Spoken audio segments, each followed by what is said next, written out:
I'm going to keep this informal. Obviously, this whole thing started when I was volunteered to teach a class of 100. It's an overload. And I was getting ready for retirement at the time. If I taught extra classes, it would add to my retirement. I hadn't taught classes of 100 before. So my first time or two, when I went into group work, as almost anybody who starts out, not a complete disaster, but not a success type of thing. So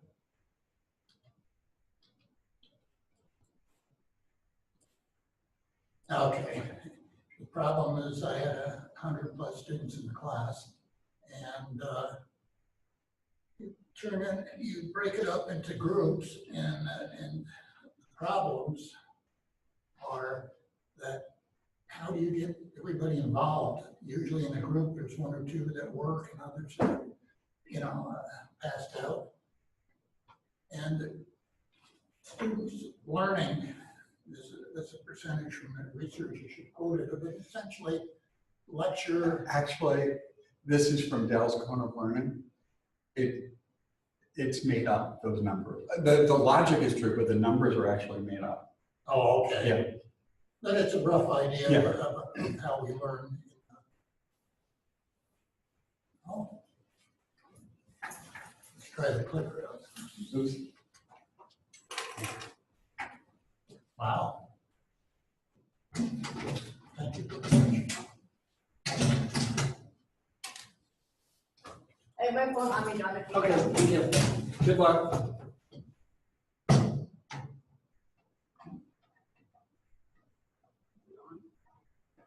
Yeah. And of course, this is about as inaccessible as you can make it.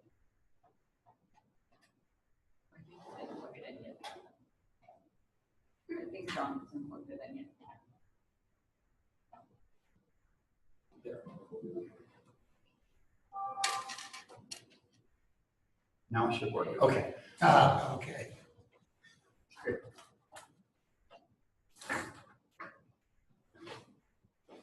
So I had them research the topics, and the topic was, how do you provide security on your computer, your tablet, your phone, etc. And I was going to make this a research project rather than a straight lecture type of thing. So this is where this came about. So they're going to do a researcher to write a paper, and I had them look up MLA, APA, and if I asked them why they chose it, originally they would say, well, my middle school teacher liked MLA, so I figured I would use it. No reasoning as to why you would choose one or the other. And then, of course, this was a computer science course, so of course we had to produce a website, sites to PowerPoint, etc. And we go over the different items on that. Solution. I had about 100 students, so I made 20 teams of 5. Being a mathematician in my younger days, it seemed like a good breakdown. And I could have them do a presentation. If I were going to have 100 students do a presentation, I would need probably 2 semester course, just enough time. Of course, the problems, students not in class, how do I grade the students? It's always a huge problem. 1 or 2 students doing the work, how do I know? How am I going to argue it? Well, I made the assignment rather specific. Each student's going to contribute PowerPoint slides for the 10-minute presentation. There's web pages for the site based on what research each member's done. Write a section of the paper, put the research rough drafts, found drafts. In the section, I'll talk about historian's binder later on, and contribute to the team's learning, etc. The big thing is to make sure everybody has a defined role. When you don't have a defined role, it's a 1 or 2 person team, basically. And I'll go over each of these different roles, but not only should you define the roles, but you have to give them a little bit of time in class to practice the roles. It's like, this is how you play tennis. You hit the ball, now go out and play. Don't practice, go out and play. You have to give a little bit of time out of class to actually practice these roles. And sometimes if it's a semester-long thing, you may want to rotate the roles. This was a little shorter thing, so I didn't rotate the roles, but occasionally you may rotate the roles. Captain. In other words, going to be a little bit of a people person because you're going to have some internal disagreements, and they have to be organized, etc., able to move the team along, schedule meetings, etc. And then, now, I want to make each person responsible, so we're going to have a recorder. I'm not going to have people greet each other in this method. I really puts the students on the spot, greeting each other. The recorder, I don't like the word secretary. Okay, I think recorder is a better term for it. You're going to have minutes for each meeting, what went on during the meeting. The meeting could be remote if they wanted to. Maintain accountability for their minutes, etc. They want to know after each meeting how the progress is being made. So the recorder, this is stuff for me to look at later on as to who's contributing. And then there's other terms for this, but I call it efficiency person. In other words, you don't want to sit at a meeting and then start talking about who's going to be better, Steph Curry or LeBron James during the meeting, or whatever. But if you go to a meeting, unlike some faculty meetings that you really want to cover some material and stay on topic and so forth. Of course, the worst of the faculty assembly. About the worst meetings I've been to. I always sort of cringe when one person would raise their hand because you know it's going to be a good 5-10 minutes. There's some new people now, but I you feel ones are there. So the goal is to make it effective so that you don't spend a lot of extra time at meetings where you don't need to. You get something done. They're going to do what I call an assessment. What are the strengths of the meeting? What's happening during the meeting that's good? How can I improve the meeting next time? And an insight, how are we going? Is the project moving along and so forth? So they should tell what's happening at the end of the meeting, sort of do a summary, remind the captain of their duties, etc. Other terms for this, what I like to call quality control. This is a person who's, it might be somebody really concerned about grades, but they want to make sure that the actual product coming out is good, so they're keeping an eye on what's happening towards the goal, of course. I hate to say this, but getting a good grade, but actually producing a quality product on that. Now, the historian is important when it comes to grading. I asked them to take a 3-ring binder, and I actually provide one if they don't have one. So what they're going to have is a first section of meetings, minutes, and a sign-in sheet, so they don't have to say, John missed the meeting. If John's name's not there, it hasn't signed in, right? So you're not putting pressure on teammates to say, hey, John missed 4 meetings. John's name's not there. As I'm doing the final grading on it, I can say, John says, what did I get the lower grade? Well, look at the meetings you missed, type of thing. So you're not, again, not pushing it down on students. And then, so you're going to have a section for each person. This is where we look at the quality of work that each person has contributed to the team. The meetings they attended, just listed quickly, the roles, the topics that they're researching. Any research they did is going to be put in the binder. So if they haven't done any research, there's nothing in the research section, they just sort of winged it type of thing. what they did to contribute to the PowerPoint presentation. Their slides are there. A section on the paper, including the rough drafts that they came up with for the team paper. A section on web development, including a web rough drafts that they're doing, so we can see what they actually contributed in that thing. So we're looking at not just the team presentation, but we're looking at what everybody contributed to it. If you know this is going to be available, you're going to put more effort into what you're doing. If I don't see any drafts or any research, that's a big red flag. Now, it takes a little bit of time to set this up, but if you take a half hour out of class, you usually can set this up fairly well with some examples and so forth.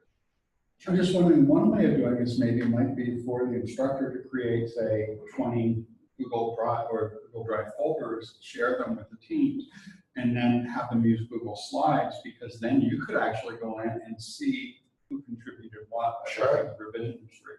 So it might, in terms of grading, it might be easier to look at the revision history than Sure. to look at the Well, I think the big town I did this Google Slides. okay. But you're exactly correct. It might make it easier. Sure. But again, I think the bottom line is you want to see what each student contributed. And you don't want to spend tons of time looking around for this stuff. You want to write in one spot. So, the argument comes up, what did my teammate get an A and I got a C? And that's always a real problem on that. Section C, now this is a team thing. I want a copy of the PowerPoint, and again, PowerPoint's on there, Google Slides, and also your Google Sites for the website, etc. Copy of the paper, final copy of the website, etc. And anything miscellaneous the team may have done. So this is the team's part. Now, evaluation. You can break this up, but I like to have it total 60%. So if somebody does nothing, and the team gets 55 out of 60, this person's gonna fail. He'll get the team grade, but he doesn't get a personal grade. So this allows me to say, yes, you were on the team, but you did nothing. So you get the 55 points if you're a member of the team, but you don't get the other points because you have contributed nothing, or you contributed enough to get a D type of thing.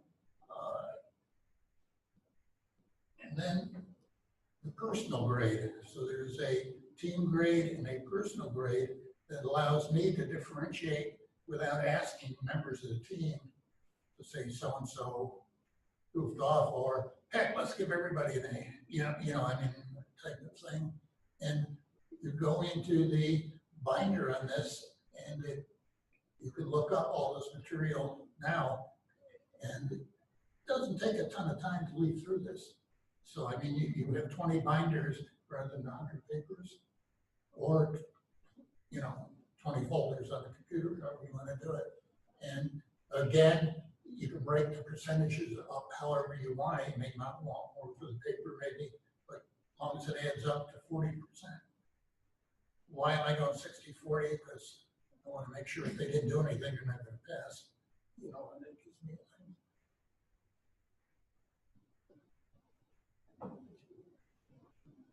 How to implement that? Well, I made a mistake once of starting before the drop date. So you had some missing team members, which leads to, again, the second one there is real important. You need some type of class, even if you give them in the beginning, say, we're going to spend the last 15 minutes in this class, break up into your teams, and you sort of walk around, discuss with the teams, how are you doing, who's the captain, type of thing. Again, topics, whatever you're doing on there. You can have a student assessment as a means of strengths, ways to improve, insight, And what you might do is look at the group and saying, here's some of the strengths of your group. You want to keep doing this. Here's a way you can improve your group. And overall, I think you're a target or whatever. But give feedback to the group early on before it's the final grade time. You know, and again, you can refine this as we go along. Did you assign the groups or did they pick? I did it very scientifically. I just divided it up on the attendance sheet. I could have done it more scientifically according to interest within the class, but you know, some people take AE students and lower students. And do Depends a how much Mod time. 20 and just, yeah. Yeah, I mean, I find out sometimes the randomness works almost as well as putting a couple hours in on it. Incorporate the more difficult part of the course as your project type of thing. Use web-based course management software, as we mentioned. John, you work with large classes. How do you handle, his classes are larger? How many in there? I haven't done too much with group work. I've done group discussions, and I did just randomly assign to keep it to discussions of over 20 sections. I've done this in some smaller classes when I was doing the COIL course. We had 40 students from Oswego, 40 students from Mexico, and we broke them up into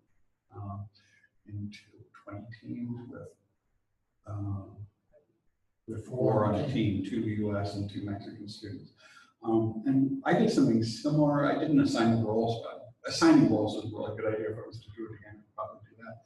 But instead of having a fixed proportion of the group grade and so forth, we did rely on peer reviews, where we have for each a series of criteria in a rubric. We let them fill out a Google form about their teammates, and it was somewhere between 0 and 100.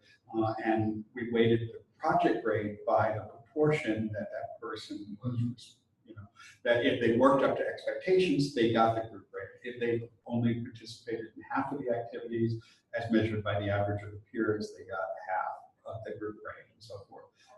If on the other hand they did nothing, they got 0. So it put in much more of a penalty for people who didn't do anything, and they knew that up front, so that worked pretty well.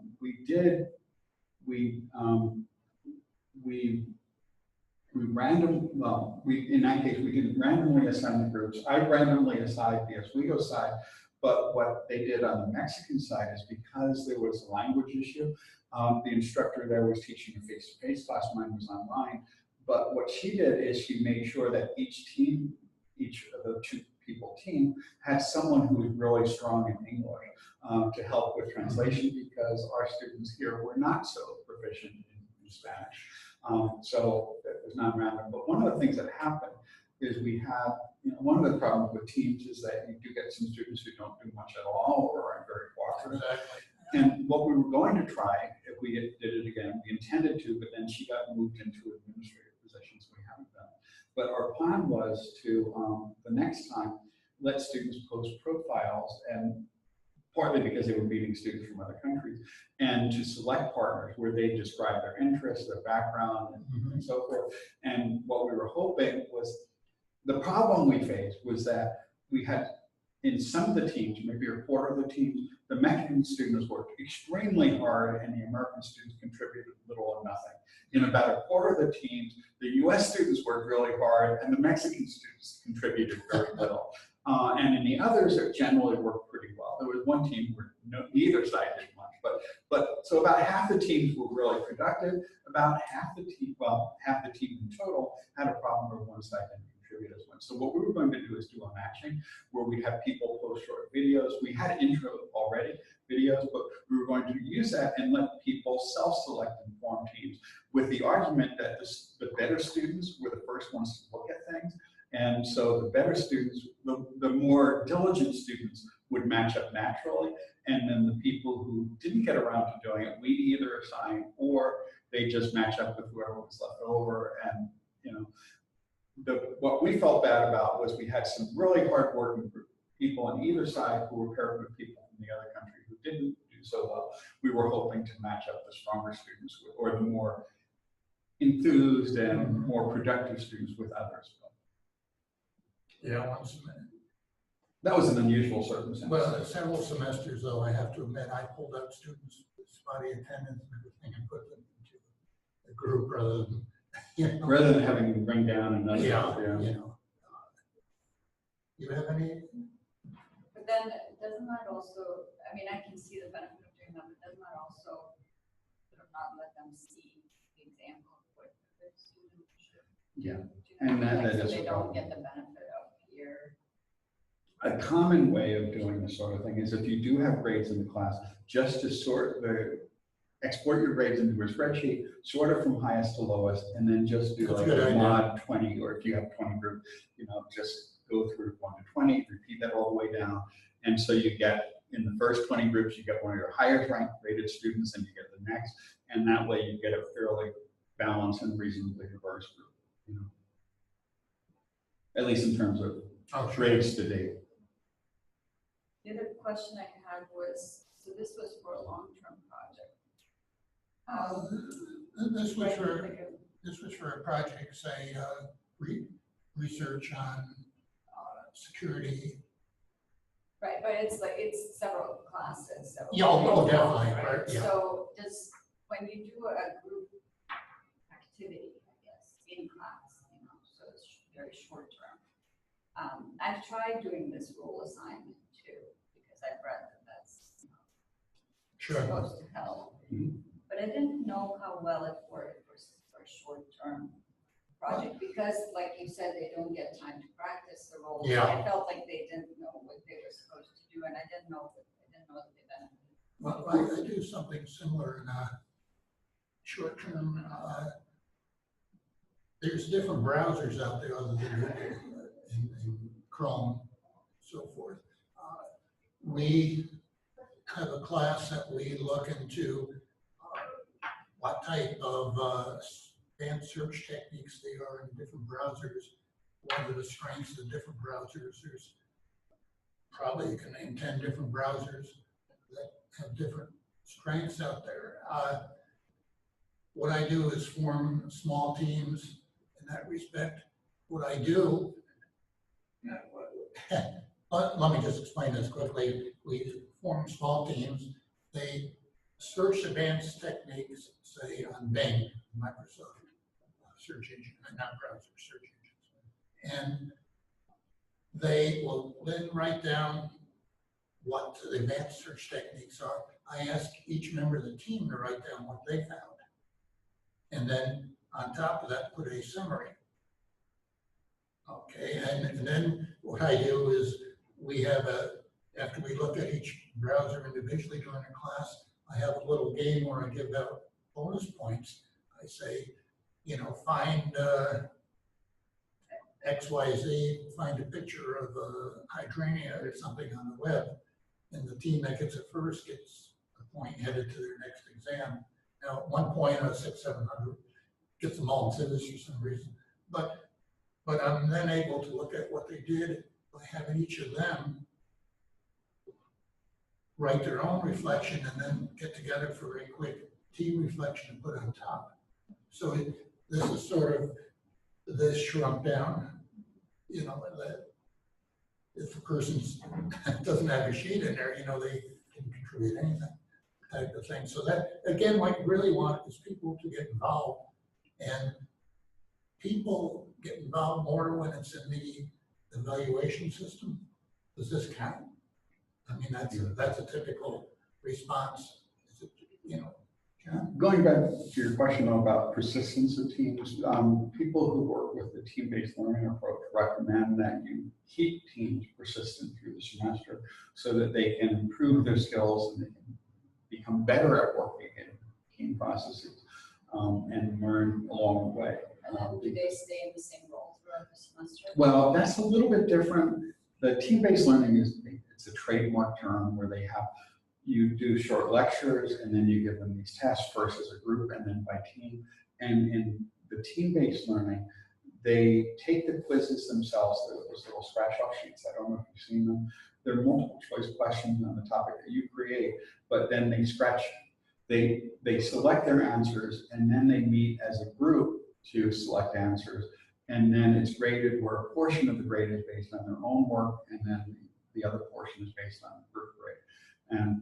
But in that case, at least, they found that the learning gains are largest when the teams are able, it's a somewhat different process, but when the teams are persistent through the term, that they tend to get more learning by learning how to work more effectively with the same people. So, and the argument is they're learning more about working as cooperatively. And probably a crucial thing in all this is giving it some sort of grade. You want to make it so you can correct quickly, that you're not spending hours at night after class.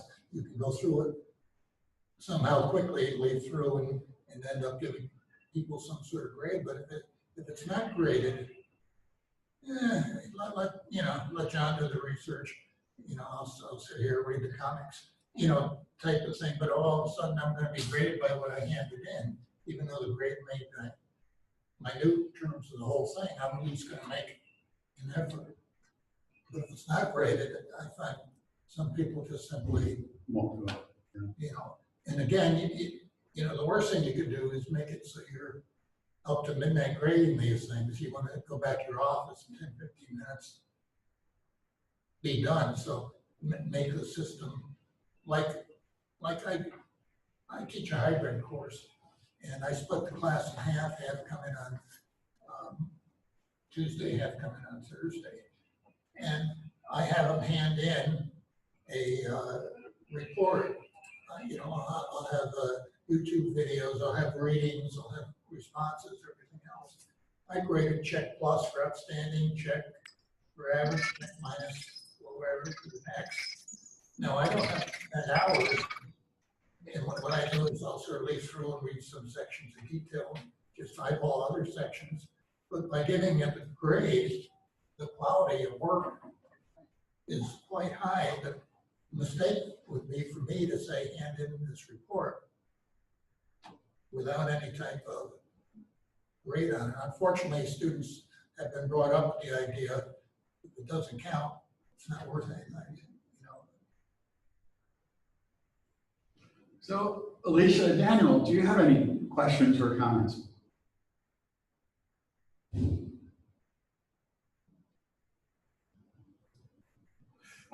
Your microphones were muted because we were getting some background sounds, but if you could just click the unmute, and I see there's a chat.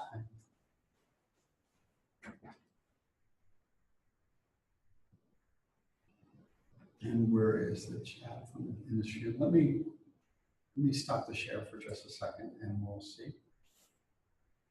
No questions. Okay. We're good. I didn't want to cut it off. I just want to make sure they have a chance to chime in. So with what you mentioned, when you get the individuals to do the work and then you do the combined team response, do you collect the individual responses first? Because otherwise I could see a lot of students doing their part after the team is done. Well, I have it turned right in during class. Okay. And what I do is ask them to staple the team report on top of the individual reports. Okay, so you can look at the individual, and that's the role that historians have. And again, I can just do a look at it, and again, grading is simply not to say taking off 2 points here, 2 points. I can say I'm grading the quality of the report and not looking at individual things. Again, I take the 20 of them back in 15, 20 minutes and finish. And the students that aren't doing anything, you will come, how come I got a low grade? Well, you didn't do anything. Type of thing allows you to single out the students. But again, without I could keep repeating myself, but I've taught for 50 years. And I find without feedback in terms of some type of evaluation, top students like it because they're getting rewarded for their work. Bottom students may not like it because they have to work. But I think that's crucial to anything you're doing along that way. Another thing is, and maybe this will come up later on in one of the other things, but if you give an assignment, say read pages 200 through 220, and we'll talk about it next class. Well, you know, I remember students sitting here like this with the book open.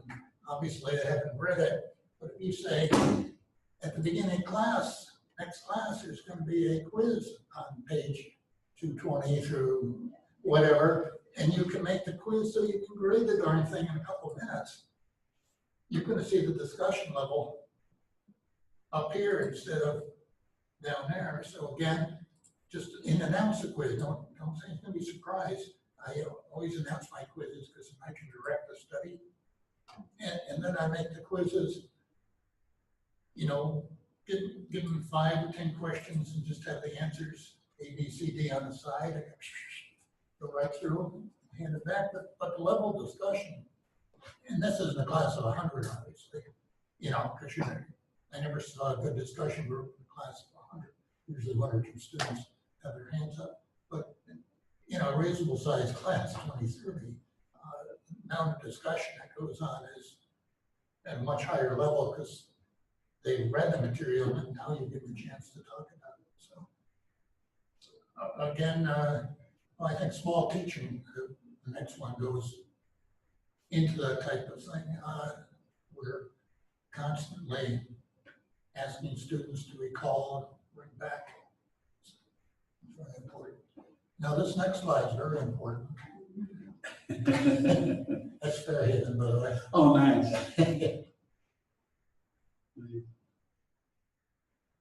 I do have a copy of these if you'd like. Yeah, thank you. You know, I mean, One thing some people do is if they're doing things like this where the teams have roles, and if they're going to do multiple things, is they'll rotate the roles in different Yeah, projects exactly. just to keep it somewhat balanced. yeah, and at times I'll ask the historian, depending on the length, I may ask for the historian binders. If there's 20 of them, I may ask for 10 this class and 10 the next class, and just give them a feedback on the binder as to, well, you guys aren't doing very well, you know, or you need to do better, but you want to do it before you get close to the end of class, maybe in the middle. And again, I usually mention this, but in terms of assessment, people seem to confuse assessment with evaluation. And I hear the terms interchanged all the time. But an assessment might be, if you're doing a paper, I'm doing a paper for John, I hand it in a week and a half ahead of time. He writes comments on it. Not a grade, but comments. That's an assessment. Students pay attention to the assessment.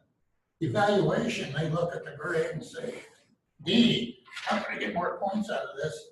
I've seen people spend hours writing comments on the final paper, and the students just look at it and toss it in the garbage. Much better off handing in a week or 2 ahead of time, doing an assessment on it before you do the evaluation at the end. And if you want to grow the student, that's a great way because they're going to be enthused. I can reach my grade if I work on this. All of a sudden, rather than say, oh, geez, I should have done that, you know, so that a big difference. Students are funny though. We do, in the bio labs, we have them hand in a rough draft and then final draft or final report. And when the rough draft has points associated with it, then obviously they hand it in, they get a lot of feedback, it improves the final report, it's great. So I did that we had 2 big reports in the class. So I did that for the first report. It takes hours for me to get through them and to give them feedback and everything. So that's all good. Second time, you know, everything was compressed, so I didn't feel like I had time to do as much for the rough drafts for all of them. So I said, if you want feedback, you hand it in as a rough draft. I will give you feedback. Obviously, it'll improve your final grade. I think out of the class of 20, I got 2. That's about what I would have guessed. Because there was no grade associated with it. Yeah, it doesn't matter how Even low though it they is. know It could be that a it's fraction of 1% of their grade and they'll do it.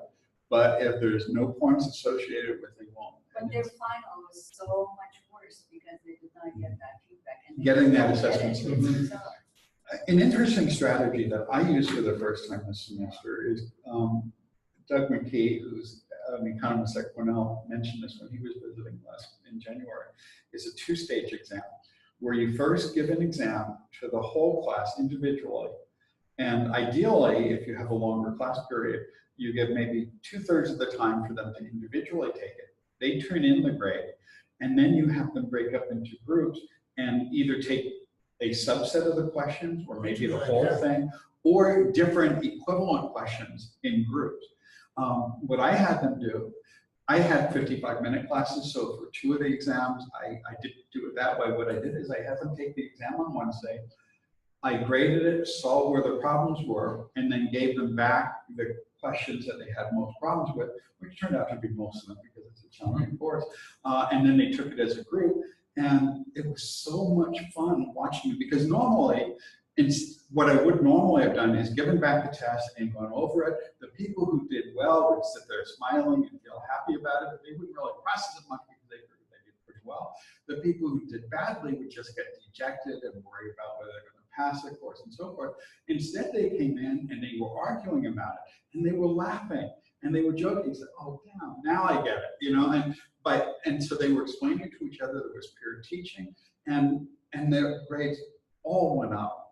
That's a great idea, John. So it converts in, it kind of blends the assessment and the evaluation together, because they're being assessed on their individual work, but then they're going back, they're being evaluated on their individual work, but then they're also being assessed on it in a way where they get to work on developing and improving it. And the time spent doing that was so much more productive than trying to explain it to them as a group or go over it as a group. And they were all thrilled with the process. So it worked remarkably well. They got their tests back, so they knew. No, they didn't. So I had them back, and when the groups turned in their grades, I gave them back the first half, so they knew. So they didn't know how they had done, and they didn't know exactly what would be on it. I'd say this will be a subsection of the questions on the original one, and it will focus primarily on the areas where half of you had some problems with, let's say. And it turned out that applied to just about every question, all except for one question, actually, out of 10. Now, how do you determine the grade between the two, or you? So, and what I did is I assigned 2/3 of the grade to their individual work, 1/3 to, was it? Yeah, 2/3 to their individual score, and 1/3 to the other. Almost the same percentages I had there. Exactly. So they get to gain half of any points they lost. And lots of people do this where they give back the test and they let people resubmit it. And that can work, but the group explanation, you got the peer instruction, you got retrieval, you got reflection. So there's so many processes going on there that, as in small teaching and all these other studies, are really effective. And it worked remarkably. And they ended up doing much better on the final exam. The final exam, because it was 2 hours, I did the same thing, except it was in one session. So I gave them an hour and 10 minutes individually, and maybe an hour and 15 minutes, and then 45 minutes as a group to retake it. So it's a little bit more work grading, but normally they turn in the final and they're done. They don't even come back and pick them up typically. They'll see the grade in Blackboard. But here they got a chance to correct their misperception, to argue it and debate over it and get to understand it. Who was second on that? Well, it actually was done by a couple of people, I think at MIT originally. Carl Wyman does a lot with it at the Carl Wyman Institute in Sciences.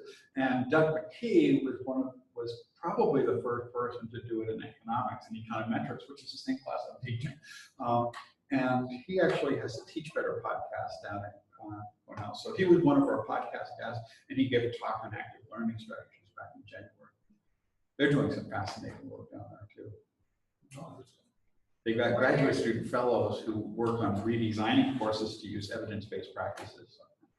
Were your questions multiple choice? No, they were basically problems where I gave them some regression output or interpretation, and they had to interpret results to look for some statistics. It's basically an applied statistics type course. So they had to analyze how to do a test or interpret the results, determine whether there were any problems with that. They had to decide what would be the best way to model a problem, what types of data would be most effective, what types of problems they'd be likely to encounter, and those types of things. So you're really talking to high higher level? Oh, yeah, well, they're mostly juniors and seniors, probably a third of them are gonna go on to grad school. And, you know, in this class 3 years ago now, I had 3 students publish papers in pretty decent journals, actually, that they developed as part of this class.